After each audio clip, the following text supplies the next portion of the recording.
Hey, g'day Field Insight people.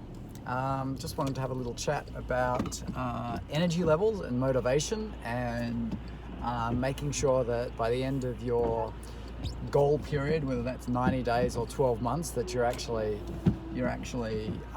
still running at the same level of intensity. And what I used to do in the past were these really big hard bursts of energy for, sometimes 2 months, work round the clock for 2 months, sometimes 18 months on really big projects I used to work on for, Telstra and National Australia Bank and ANZ. I used to work on these big projects, and you just work your ass off for 18 months or 12 months. At the end of it, you'd just be wrecked. You'd be wrecked, and you'd deliver the project and it'd feel all sort of satisfying and euphoric and stuff, and then you'd go do another one, you'd burn out. And that sort of really high intensity, and then burst and bust, or whatever it's called, like you go full on and then you crash.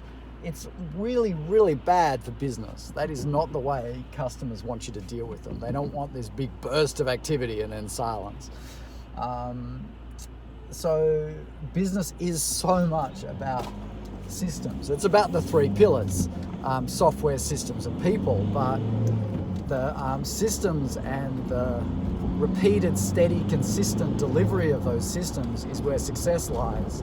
And that requires making sure that you give yourself downtime. So if you need to run at a pretty high level of performance, like you need to keep your team motivated, you need to liaise with your customers and support your customers, make sure they're successful, that uses energy, right? It's tiring interacting with people. For me it is. Some people get charged by it, but I find like you've really got to put yourself out there, and it takes energy. And you need to make sure that you plan out your downtime. If you don't have planned downtime, you will burn out. It's really simple. People can't run overtime all the time. If they try running overtime all the time, what ends up happening is after a certain amount of time, they fall into undertime or underwork. They just can't deliver. So they might be sitting there, but there's actually no performance coming out of them because they're just, they're destroyed. They're on empty. So you need to plan out breaks.